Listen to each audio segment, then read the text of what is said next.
Welcome to Citizens Forum. This is being filmed on Tuesday, March the 31st in the Memorial Arena in Victoria, BC. I'd like to start by thanking our volunteer crew and the Shaw staff that makes it happen.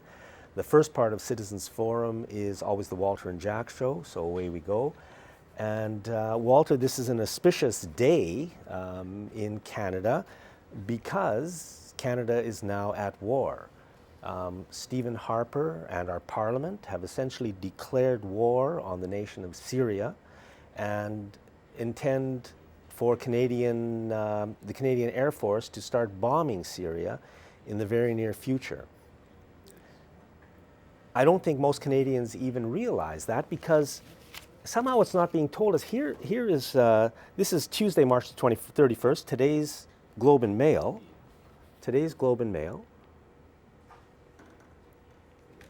And I'll just read what the headline is.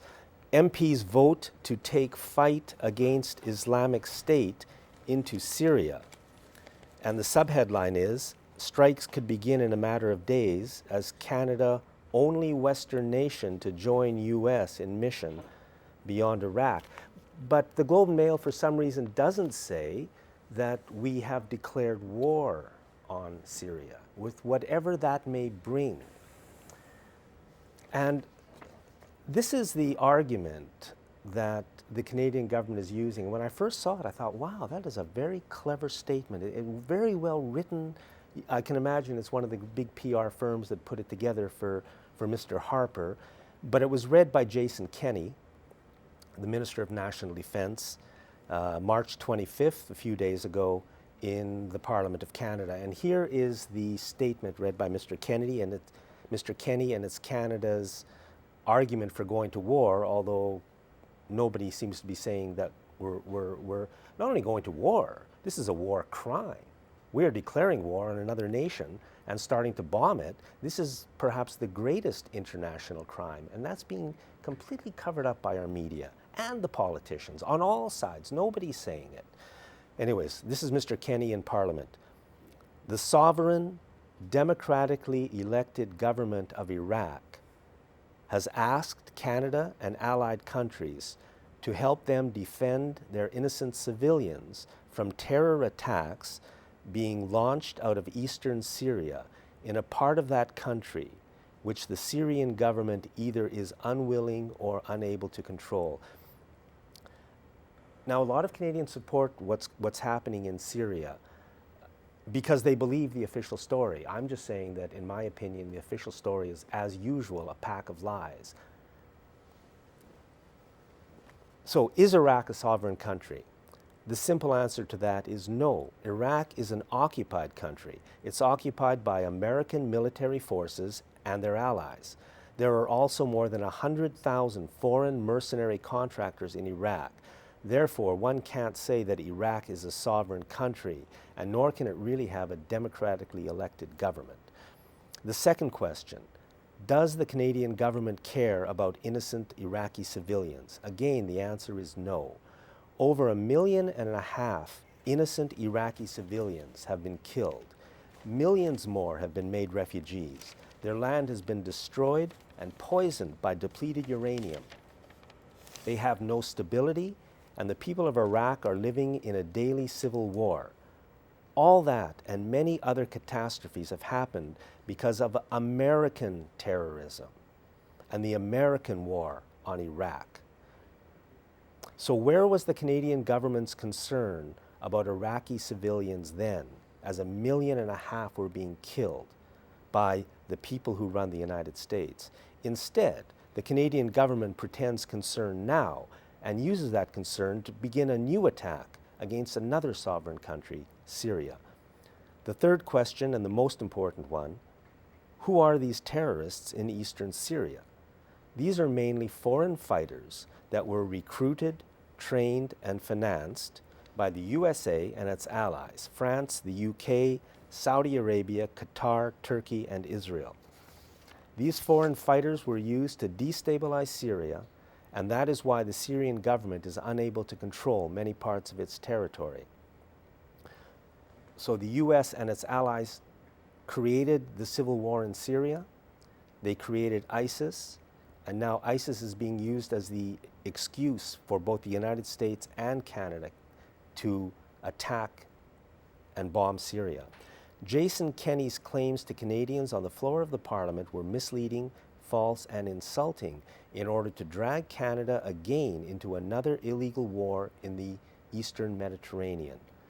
Where's the media and where is the opposition in Parliament? They are all complicit in this. So that's where we stand today. It's a remarkable situation to see Canada declare war on another country, and I don't think most people even know it's happened. And it's also peculiar because even with Jason Kenney's statement saying the sovereign democratically elected government of Iraq, which is such a joke. I mean, we all know that's just complete fabrication, is asking us to bomb another country, Syria. So it doesn't matter if it's a dictatorship or it doesn't matter. It's how can a country ask another country to bomb a third country, and somehow that's going to be a legitimate thing?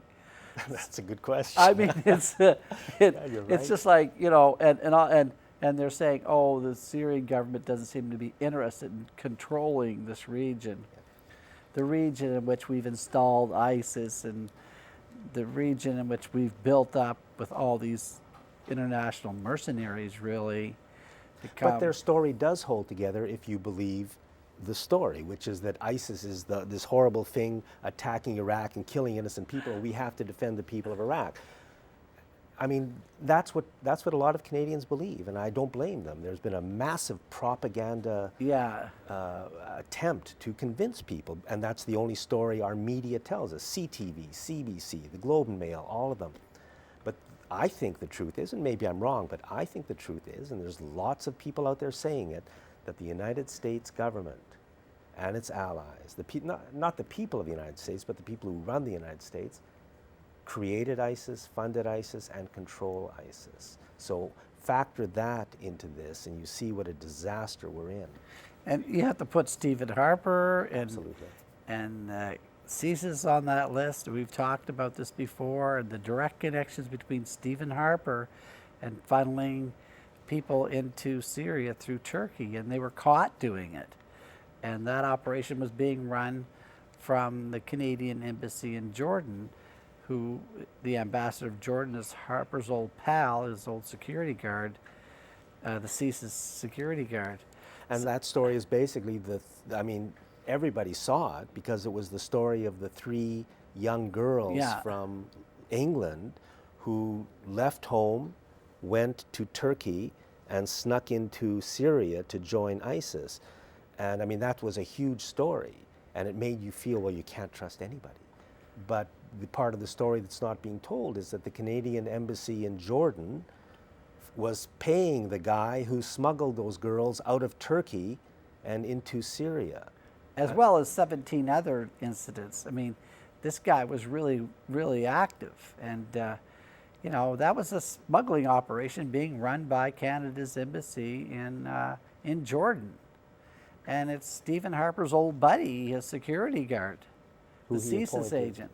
I mean, how much closer, how much straighter line can you draw here? And it's the fact that, we're not seeing the NDP pick up on this. Or the Green Party. These allegations have been laid by the Turkish authorities, the Turkish government, reported in the mainstream papers around the world, mainstream media. This is not conspiracy theory. These are the facts as they stand. It's pretty obvious that Harper's involved in financing and creating a terrorist organization that he purports he's going to be now attacking. I mean, we have to get, the public has to become aware of that. And that's what we're up against. We're up against a corporate media that won't tell us the truth and is leading us into a war. CTV is, what a betrayal of the people of Canada. CTV is owned by Bell Media, one of the biggest corporations in Canada. Bell Media also owns CFAX Radio here in town. They also own part of the Globe and Mail with the Thompson family, Canada's richest. But all the media, Rogers, Shaw, Global, the whole media will not tell us the truth, and they're lying us into a war. And this isn't the first time they've done that. I mean, we often talk on this program about the fact that corporate America funded Adolf Hitler and the Nazis. Just Google Bush, Hitler, and Guardian, and you'll see the story in the British newspaper The Guardian about how corporate America created the Nazis, funded them in the beginning to get them started. They're doing to create the enemy to fight. Here they're doing exactly the same thing with ISIS, and none of us even know. It's a classic model of what they call the problem reaction solution model, where public relations companies do this all the time. Public relations firms set this up. They will create the problem, which is ISIS. Then they wait for the reaction from the Canadian public, which is begging them to protect us from ISIS. Fear, for sure, a lot of fear. We're begging the government to protect us, and the government says, okay, well, we'll protect you, and we'll go ahead and do this conduct a war. Yeah. So, I mean, the only way I see out of this is for people who watch this program to tell others. I mean, the media is not going to do it. The media is totally corrupt. The politicians are not going to do it. Our political system has been totally corrupted. So it's up to us. I mean, what a mess that is. It's up to us. Something I'm going to work on is Canada's military involvement with Saudi Arabia, because we know there's huge military contracts being signed, and Saudi Arabia is known to be one of the major suppliers of military hardware to ISIS. So again, we can draw some pretty direct lines here, Jack. It's remarkable how easy it is to follow the money, and you're going to know what's happening here. It's really remarkable. The problem is we have no power to do anything about it, and that's really not until this fall. And we do have some power because we can vote. Yeah. And hopefully enough people will become hip to the scene to get rid of these guys. Well, yeah, that's another story. I don't know, honestly, I honestly don't know if the next guys are going to be any better. It doesn't seem to go that way. But what I think we need is just more democracy, which is... Exactly. We need an informed public, and we can't have an informed public as long as the corporations own the media. But we need an informed public. And then we need a more democratic process in the country. We need a different voting system, which we're going to talk about later. Yeah. We need to reform Parliament so that the party leaders and the Prime Minister and the premiers, we have to change that so power is taken away from them and distributed not only out to the people we elect, but to us.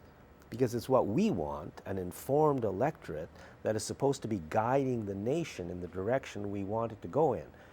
Here we are, the media just misleads us on all the important issues, keeps us unaware of everything they want, and we're led around by puppet politicians who work for corporate Canada, and they're leading us into disaster, one after the other.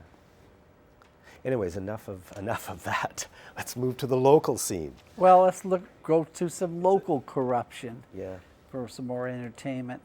Today in the Times columnist, the headline is "The Privacy Czar Backs Mayor on Spy Concerns." And the story is about how Richard Atwell, as he became the mayor, he discovered that he had spyware installed on his computer. And he wanted to have this removed, and there was quite a kerfuffle over it. And he asked the Privacy Commissioner to come in and take a look at the situation.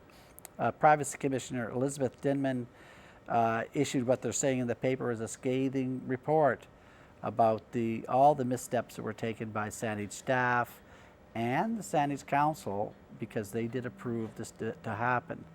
So basically, the decision has been made, of course, that the spyware has been removed from the computers in Saanich City Hall, but it's left a bad taste in a lot of people's mouths, and I think a lot of people living in Saanich should be very upset about what happened there. And even with the Privacy Commissioner's report, we haven't really gotten to the bottom of it yet, Jack. And the big question, of course, and something that eventually has to be answered is, who decided to put the spyware on the mayor's computer? Somebody in Saanich staff decided to do that. Now they say, their statements coming out from Saanich Municipal Hall saying Saanich staff did this and Saanich staff did that, but they don't say exactly who these people are.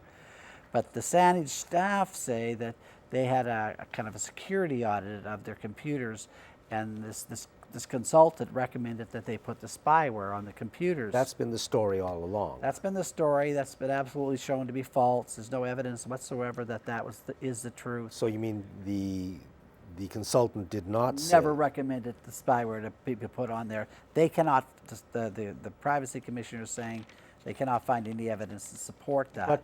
But the council was told, weren't they, that there had been a recommendation? Well, this is when the plot thickens, doesn't it? Because as Leif Virgilin was saying in the news in this article, that they acted on the recommendations of Saanich staff that said that they had a security expert in, and they said they should put spyware on some people's computers. But the thing is, firstly, this is such a major step to do, and quite obviously an illegal thing to do, that our councilors shouldn't be hip to the scene here, Jack. They should say, no, there's laws against that. We can't do that. But apparently no one on Saanich council knew that. So also, okay, just leave it as that is, and as astonishing as that is. And of course, Leif Virgilin is saying, well, nobody should be fired over this. The staff is wonderful. Nobody should be fired. Well, you know what? This is what people get fired for, Jack. When people do these sort of things, and they're calling these mistakes. I'm sorry, you know, if a guy robs a bank and you catch him, he says, oh, it was a mistake. Sorry, I didn't mean to do that. This is a deliberate act. Well, it sure looks like that. So there's got to be an investigation. Somebody made a decision. There can't be any question about that. That person has got to be, you know, found out or step forward, and then whatever comes from that. I mean, a big problem with our city councilors right throughout the country is that they trust the staff. And I'll tell you, in very, very many cases, the staff cannot be trusted. They have their own agendas, and they carry out those agendas, and they constantly give what I would call misinformation to city councils in order to get the councilors to do what the staff wants. And the councilors never seem to figure this out, and but they do share the same ideology. You know, and this is a problem, is there's just a sort of disdain towards democracy. There's a disdain towards citizens' rights and privacy. There's a disdain for a whole lot of issues around fairness that goes right through that staff and the Saanich Council. And it's much broader than that. It goes through society, but you know what? We should be asking for something a little better than this. And I think the bottom line is that from the background, you look at Saanich Council, you know, they're Liberal NDP councillors. They're all affiliated to those parties. And, you know, the Liberals and NDP collaborate so much in this province, you can't tell the difference between them. But that was a Liberal NDP attack, basically, on a new Green mayor. And basically, that's what the issue is, I think. And basically, there was the Old Boys Club, which is just a Liberal NDP mafia of some sort attacking a new Green mayor. And I think the only way public confidence can be really shaken in the authority of the Saanich Council and the municipal government if they leave it like this. They're trying to sweep this under the carpet as quickly as they can. We can't fire the councillors for another 4 years. Boy, that's another thing. Now they're in power for 4 years. Thank you, Christy Clark. What a corrupt decision that was. I mean, you know, without even asking the public, who is she to make that kind of a decision, to put these people in power for 4 years? I mean, we've got to be able to get rid of them.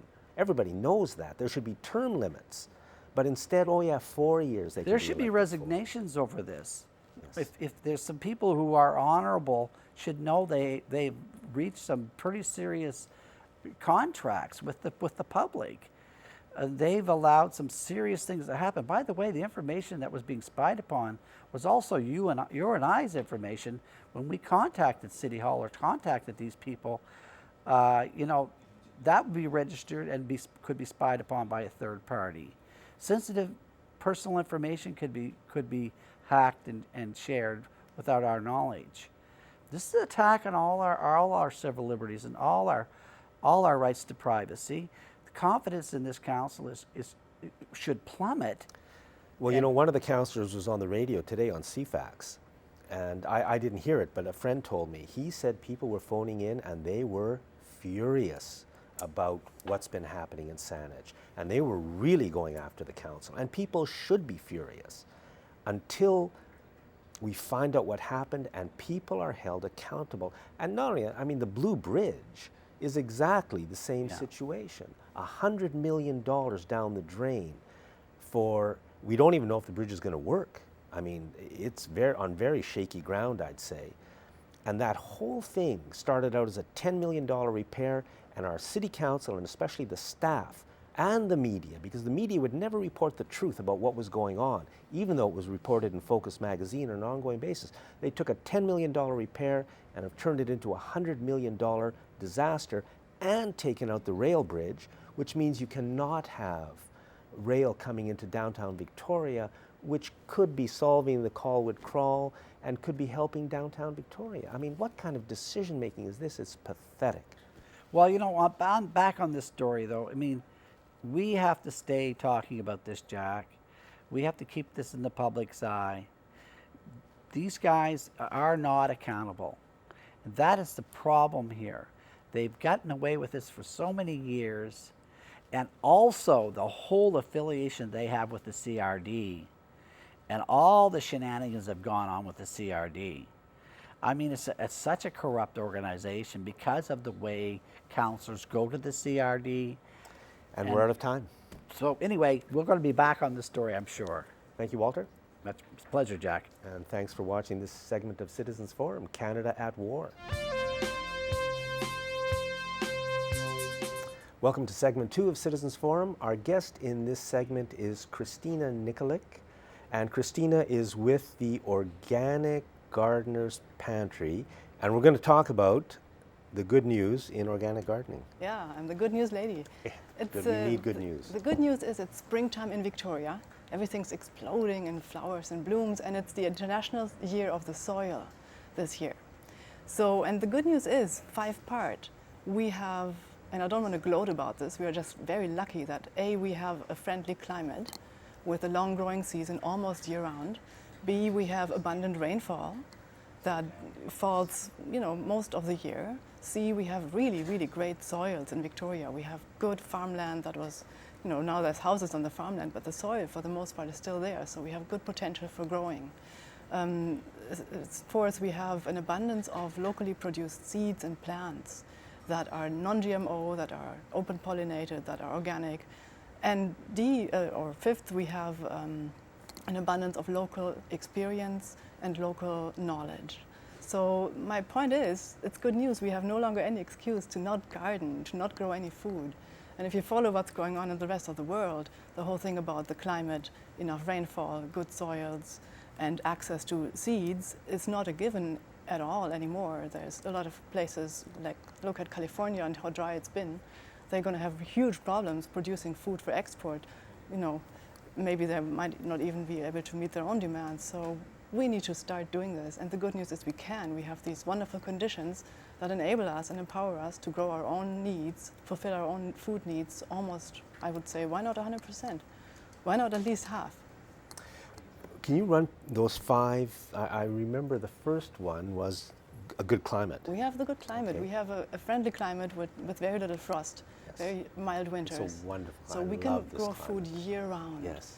And then the second one is we have so far still enough water, enough rain falling, and reservoirs that we can store it in. So water and climate, and then we have the right soils to grow good food. My own garden used to be an orchard, and there's 2 feet of fantastic black, dark loam that you can grow anything in almost year round.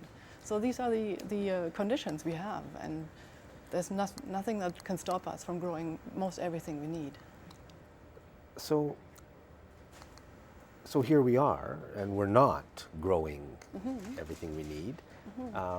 So what's the next few steps to take us down the road, if that's what you'd like to talk about? Well, people who haven't taken gardening courses should perhaps go and take a class first and find out how it's done. Gaia College is where I would recommend people go, because it is teaching cutting-edge organic horticulture with a scientific foundation and practical application. Organic gardening is no longer just this hippie thing that people do with dreadlocks in their, in the basement or something. But organic is the way to grow food. We don't need GMOs, we don't need pesticides, we don't need synthetic fertilizers. We just need to relearn how to work with nature and garden organically. So Gaia College, GAIA college.ca is the website, and it's a locally founded college that teaches cutting-edge organic horticulture. I mean, to me, I always think, of course, that organic gardening is the only way to go. So individuals are, it's interesting. Somebody just told me that the United Nations said, a lot of people don't believe the United Nations, but I'll prefer to believe them on this one, that only small-scale organic gardening is going to feed the world. And when I heard that, I thought, well, yeah, that makes absolute sense. So, I mean, here we are in Canada going in exactly the opposite direction as fast as the rulers can take us. So that's something we should be focusing on more. And we set these systems into place. We can change it again. It doesn't mean that we have to keep doing this for the next 50 years just because we've done it for the last 50 years. I have total confidence that we will see how to do it better, how to do it well, how to work with nature, how to learn from nature, and how to realize that biodiversity is the key.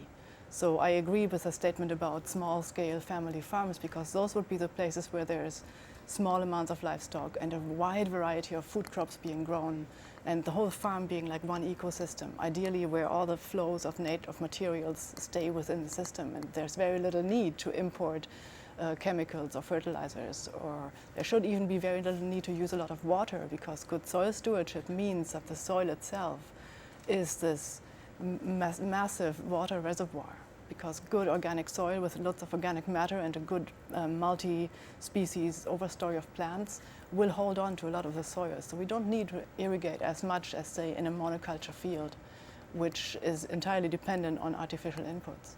Yeah, yay for small-scale organic farms. Yeah, and plus that small-scale organic farming could support financially communities. Absolutely. I mean, we could have a society where small farmers, small family farms can make a nice living.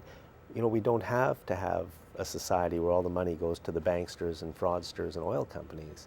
I agree. Yeah, imagine if you could do that. I mean, it would be, I think it'd be better than the directions we're going in. And it's within our reach. I'm very excited about that. I imagine the neighborhood block farm where everybody grows something. Maybe not everybody grows everything, but then it could be an exchange of sorts. One family might have an abundance of this crop, the other family has done well with the other crop, and then there's a neighborhood market where things can be exchanged for money, or maybe exchanged for services, or services for services. You know where this is going. This is going away from the current paradigm of centralization and monetization, and more back into strength of communities.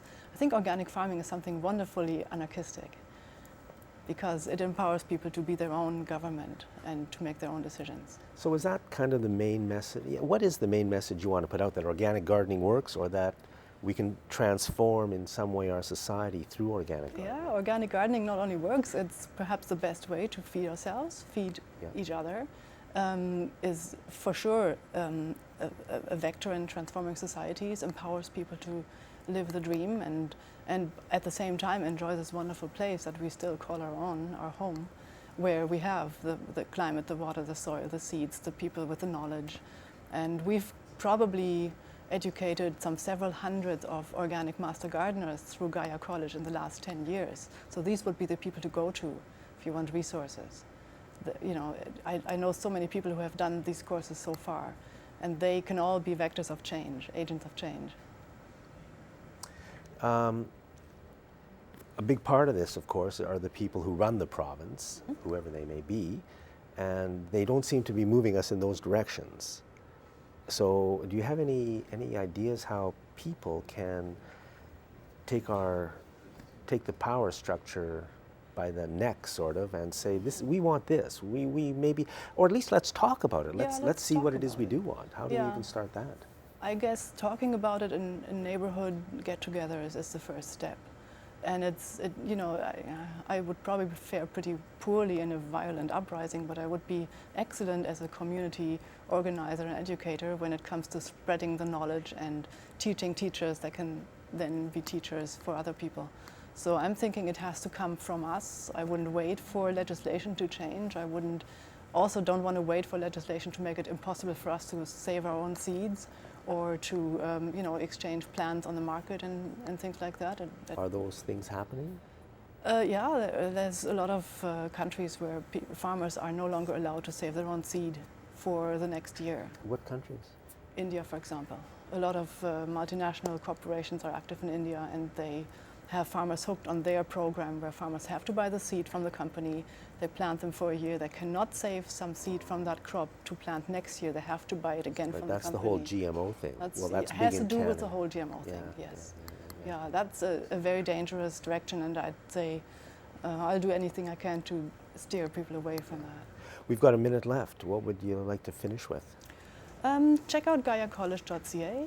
There is also a nonprofit called SOUL, Society for Organic Urban Land Care, and we have come up with the first organic land care standard. It's an industry standard on how to do things in the gardens, ornamental or food producing, or both. And just, you know, get active, take a course, educate yourselves, talk to your neighbors, talk to the farmers at farmers markets. And, you know, it's like I said, there's no excuse. Don't wait. Plant now. Plant now. Plant now. Okay. Plant now. Thanks for watching this segment of Citizens Forum. And thank you, Christina. You're very welcome. Welcome to segment 3 of Citizens Forum, being filmed on Tuesday, March the 31st. Our guest in this segment is Wendy Bergerud, and Wendy is with Fair Vote Canada, and we're going to be talking about what I think is a very important subject, which is proportional representation, changing our voting system to create what I would say is a better and more democratic voting system. So, Wendy, welcome. Thank you. And can you just tell us what Fair Vote Canada is? Fair Vote Canada is a multi-partisan national organization started about 11 years ago to change our voting system, both federally, provincially, and municipally. But our focus for tonight is on the federal voting system, so that when we vote, we get a parliament that actually matches how we voted. And that is a very important thing, because our current voting system does not give us the governments that we vote for. And think about that. The voting system doesn't give us the governments we vote for. That's a very important factor. About half the people who vote can't see somebody in the parliament that they helped elect. You know, on average, an MP gets elected with 50% of the people who voted for him. So that means half of the people who voted didn't elect somebody that they can see sitting in parliament. And for example, in the last federal election in 2011, the Green Party got 600,000 votes and elected one member of parliament, Elizabeth May. The Conservatives got 6 million votes and elected 166 members of parliament. So 600,000 votes won, 10 times as many votes, 6 million votes for the Conservatives. They elected 166 people. So you can see that there's no connection between the number of votes that a party gets and the number of people they elect. Is that the kind of voting system we want? Because it's costing us dearly. Well, the other way to look at that is that the Conservatives in the last election got just about 39% of the popular vote, but got way more than half the seats. And that's why they're able to form a majority government, because they have a majority of seats in the House. But they did not get a majority of the support from the voters. And if we were to change our voting system to some form of proportional representation, that would change. A party that got 39% of the popular vote would get about 39% of the seats. It would mean that our form of government would change. We would be more likely to find ourselves in minority government or coalition government situations. But most countries in this world who are democratic, the OECD countries, for instance, use some form of proportional representation. They are used to having coalition governments, and in many ways, those countries are doing far better than our country is in terms of economics, inequality index, and a whole bunch of other things. So there's really something to be said for moving to a system that gives us coalition governments, because then at least two parties have to work together. And that will change the whole tone of Parliament, and it would change the tone of our elections as well, because bad-mouthing another party wouldn't do as much for you in that kind of situation that it does here in this country with our very bad voting system. I think we have to accept the fact that a better voting system is going to give us a better country, and proportional representation is a better voting system than what we have now. So Fair Vote Canada has a campaign underway, and maybe you can just tell us about it. Yes, Fair Vote Canada is working really hard to make 2015 the last unfair federal election. And so we're asking supporters to get involved and to volunteer to go visit their local candidates, the candidates for all parties in their own riding, and ask them a bunch of questions, including asking them to sign a politician's pledge. And this politician's pledge is about that they would agree that if they have a chance after the next election and they get elected, that they would work hard to bring in a fair proportional voting system before the election after that. Do you want to just outline the various parties' position right now, or is it? Sure. The Green Party, of course, supports proportional representation. I believe it's been in their platform for quite a while. The NDP support proportional representation. It's been in their platform for quite a while. They've decided to get really active about it, though. They've kind of had it there, but not done much with it. And so Craig Scott is a Democratic critic for the NDP, and he's been going around talking to people. So he's really pushing, and they've made a real commitment that if they have a chance after the next election, that they will produce some sort of citizen-led process to come up with a voting system and then get it implemented before the following election. So the NDP are fairly committed to that. The Liberals are a little indecisive. There's a group called Liberals for Fair Vote. We're working within the Liberal Party, trying to really push the party to support proportional representation. They are really open to the idea of electoral reform, so there's a lot of discussion happening within the party. The NDP had a motion in Parliament a little while ago about having about proportional representation.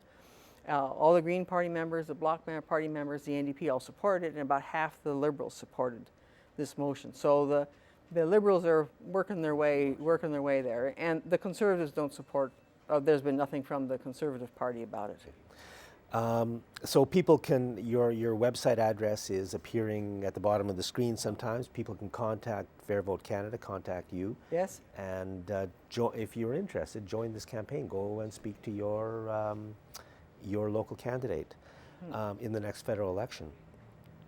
Now, the questions that, if you choose to volunteer, the questions are very interesting. And these are, I'll just read a couple of the questions that people are asked to ask their member of parliament, or their, I guess you can just visit your member of parliament right now as well. Well, member of parliament or the candidate, yeah.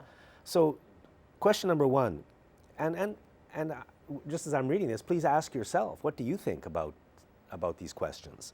So do you feel the number of MPs elected to parliament from each party should be roughly proportional to the number of votes cast for that party? So in other words, if you get about 10% of the vote, should you get 10% of the seats? If you get 40% of the vote, should you get 40% of the seats? Mm-hmm. And I mean, for me, that makes tremendous sense. I think it does, yes. I wonder what I mean, why would people not want that? Well, I think a lot of people don't actually understand that when a party has a majority government, they haven't, in most cases, they haven't actually received a majority of the vote. Yeah. I mean, it's a very rare case where more than half the people vote for the party that forms government. So I think a lot of people just, we're just used to the system we have. We haven't really thought about it. It seems kind of simple, but the outcomes are very erratic, and it's almost like playing a game of chance, rolling the dice. 10% of the vote almost always gives you no seats at all, Yeah. and 40% of the vote almost always gives you a majority of the seats.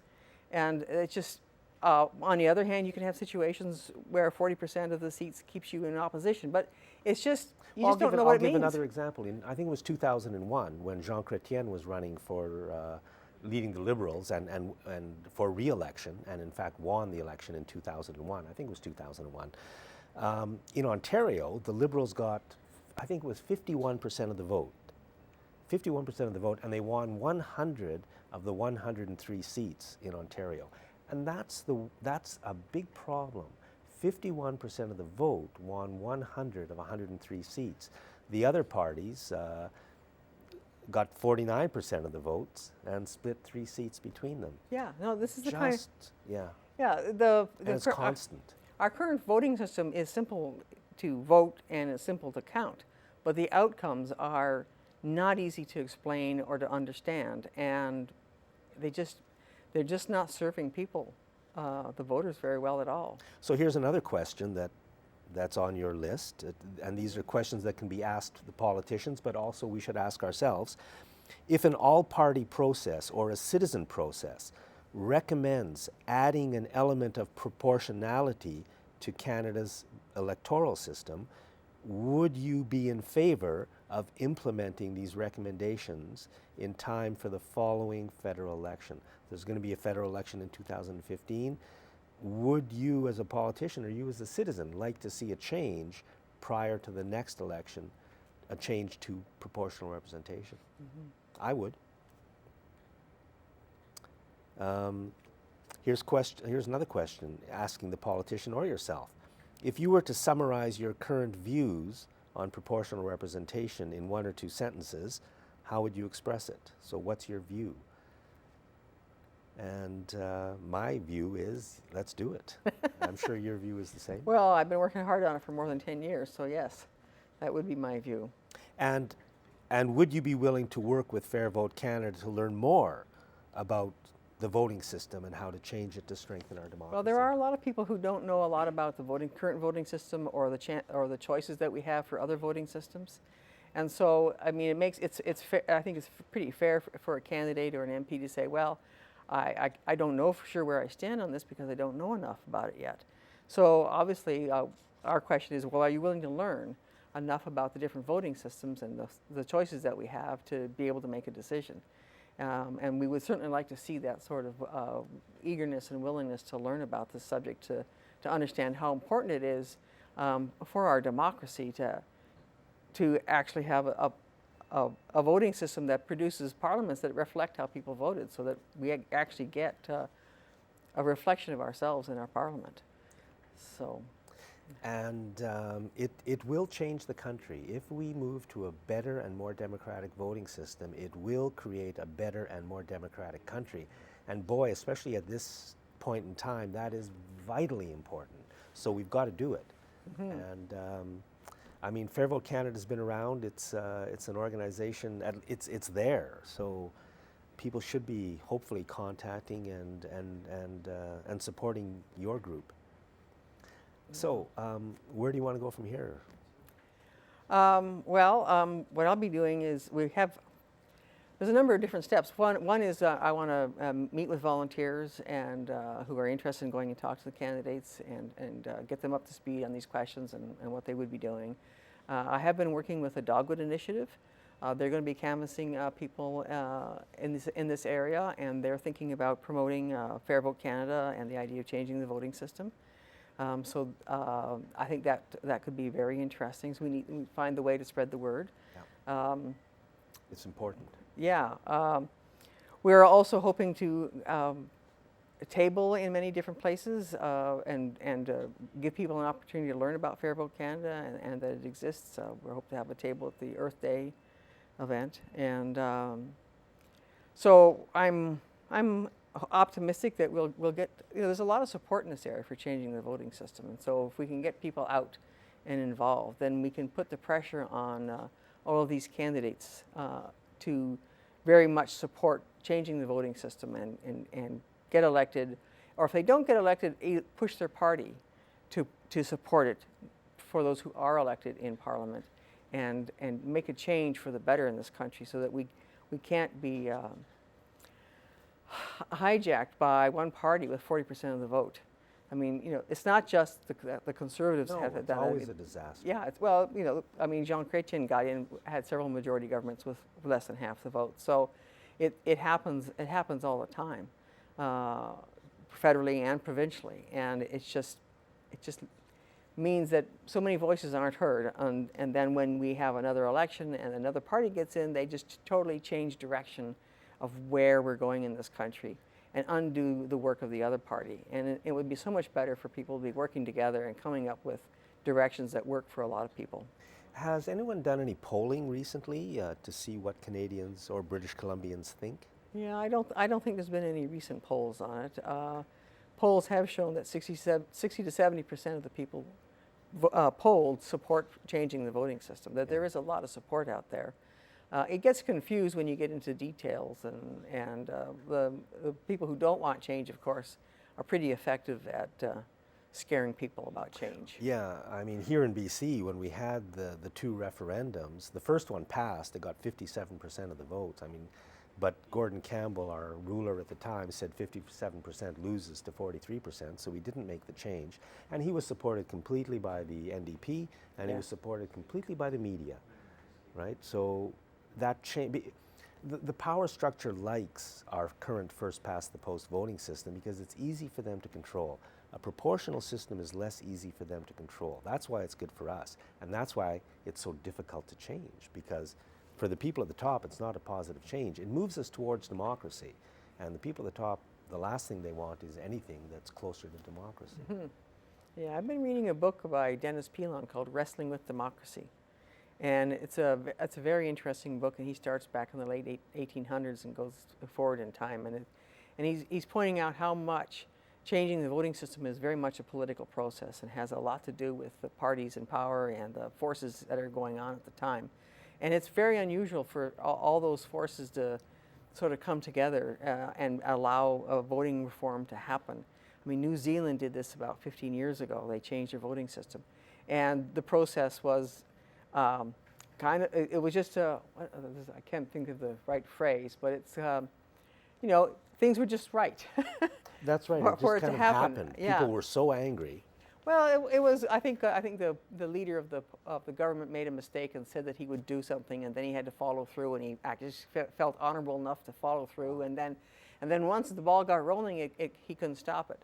So they changed from our current voting system to a proportional voting system, and the people in New Zealand are much happier with it. They had a follow-up referendum, I think a year or two ago, to ask if people still wanted to continue having the same proportional voting system, and they all said yes. What was the vote, do you know? I'm no good at remembering figures. But you'd say it was a significant majority said. Oh, well, I mean, in New Zealand, for instance, they changed their voting system with 53% of the popular vote. Right. But here in BC, that wasn't good enough. Wendy, we're out of time. Oh, okay. Thank you very much. Thank you.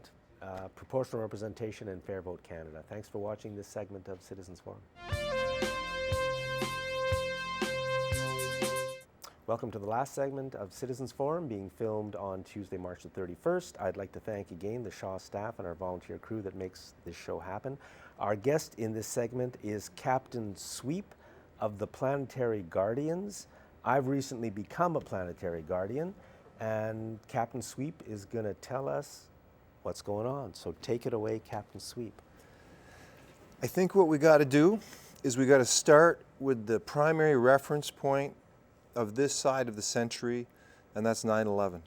If you don't bring 9/11 into the context, you're missing the point, because most people are either believing in the government story or they believe that something happened in some sort of inside job. That distinguishes everyone on the planet right now, because the people that know the truth, have done the research, irrefutable evidence that it was an inside job, can't talk to the people who don't want to look at it. Every time you bring in 9/11, oh no, we're not going to go there. You go to a public forum, and I've been to the Bill C-51. A guy brings up 9/11 and he's just pushed aside. But that's the main reference point for all the insanity. As soon as that happened, the world has changed. And the Patriot Act came in, the wars came in, and they've been unfolding this plan that was conceived of, who knows how many years ago, maybe 10, 20, maybe hundreds. Because if you go into the deeper mechanism of what's occurring, there seem to be these secret cabals and these organizations of global bankers, as you keep bringing up, that have control mechanisms over every country and every bank on the planet. And what they're doing is they're taking out the central bank of all the remaining countries. So I saw this meme on Facebook, and it had all the countries that still had control over their own central bank. And it was the same group of enemies to the United States. You have to look at this. You have to look at what is actually happening and then go in the media and watch the framing of how they portray this to the world. And then you've got all these people here who for all their life was watching TV, seeing the news, being told, well, this is why we're going to war, dear, and this is why we're doing this. And they build up this energy of emotion for freedom and democracy. And it's full of... And the people now have the internet. And they're watching YouTube videos. And they're, what? Building 7? What? There's no wreckage of planes at the Pentagon? What? It's just what? There's all of this evidence that prove that 9/11 was the biggest inside job ever. And they got away with it. Why? Because of the media. And the media was complicit. And if you ever go against their story, oh wow, you're a conspiracy theorist. I saw Harper in the Parliament reacting to the NDP bringing up Bill C-51, and Harper is going, oh, some more conspiracy theories. They use that as a catchphrase to just blanket over the truth so that people don't look there. And there's all of these people across the planet, you guys are insane. The United States, insane. Israel, insane. Canada, insane. We're grouped with the insane countries. So if you don't take that into account when you're interpreting history, when you're interpreting the geopolitical context of being a Canadian here right now, this is my first time on media because I know most of the points that I want to bring forward, the normal media are not going to show. This show, this is like heaven, a haven. You're doing such great work because you're bringing people and just asking questions, letting them speak the truth about subjects we need to hear, not a 30-second, 10-second bite. And the Citizens Forum gives a forum for someone like me to speak my truth. That does not exist in the old corporate media, but that exists now. And this leads me to, you're a reporter, but you got to change your hat. And Captain Sweep is usually seen like this around as a wizard because I'm working on things. I just don't want to complain about 9/11 and say, we're doomed. Go home. We're doomed. You want solutions. We're at a place of human transition. The old paradigm is dying. The new paradigm's coming in. And we're in the middle going, hello, hello. Because there's all these beautiful things happening across the planet. It's happening in festivals. It's happening in sustainable technology. It's happening in numerous millions, if not billions, of people doing good things for the planet. That does not get reflected in the media in the same way. And there's this huge foundation of billions of humans that want love, want harmony, want peace. They want to live a good life, but they got this oppressive government banking system always screwing with them. Then you've got the intelligence agencies making the wars happen, and then you got the media telling these people that it's these guys when it's these guys. And everybody out there is going, yeah, well, I mean, Bob, I saw it on TV, and, you know, I guess it's those guys. They're blowing us up. We got to go take them out. Take them out. Blow the out of those guys. Oh, what? Building 7? What do you mean a third building came down? A building? No plane hit it. I think you're being Oh, sorry. too harsh on a lot of people. I mean, some of my best friends and family don't believe the story, and I accept that. I mean, I know how Why? powerful the propaganda machine is. Why do you accept? The I don't problem know. is, I just we do. are okay. Everyone has different belief systems. Yeah.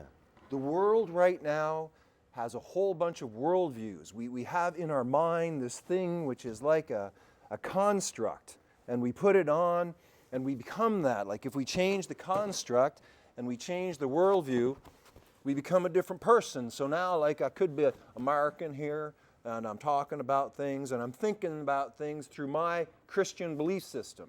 And then there's people Some over here Americans. who have a Jewish belief system. These people have a Muslim belief system. It's a worldview. It's the way the human makes sense of the world.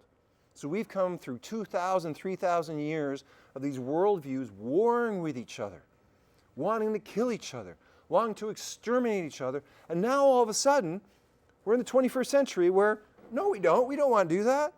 Nobody wants war. And the media, we don't have to have war. But we've had hundreds of years of war propaganda. We've had brainwashing. We've had so much conditioning to get humans to be in war. And we thought that it was just the way it was. We did not think that it was a manipulation by groups of people to keep people at war so a little group of people could keep on making money. That's outside of the parameters of thought of most people because we don't think that way. You don't think about taking over Norway. You don't think about grabbing all the gold in Fort Knox. You think about having your dinner. You think about the next person on your show. And most people in the world are like that. They just want a life. They want to be left alone. But then there are some people who, for some reason, are really good at manipulating world affairs, usually through the banking system, through the Bank of International Settlements in Basel, Switzerland. It controls the central banks, and the central bank of every country controls everything else. And if you control the currency of a country, you control that country. And that's what they've done. And until we get rid of that banking system, we are slaves for the rest of existence. And this is the first time that humanity has had the internet, we have media, and a planetary guardian is somebody who stands up and says, I am going to make a stand for my planet, for my species, not for these bankers. Well, that was great, and I agree with all of it. So, we got 30 seconds left. What can join the Planetary Guardians? Planetary Guardians is an idea where you become your own media. You form a team of 4 people, and you start to become a news team. And you put it on YouTube, and we join together. We unite as an international media network that takes away all the attention of the people from the crazy TV and brings it into the truth of our own experience as community news people. So, building media. I think there's nothing more important. Well, a few things more important. So, thank you, Captain Sweep. And thank you for watching today's Citizens Forum.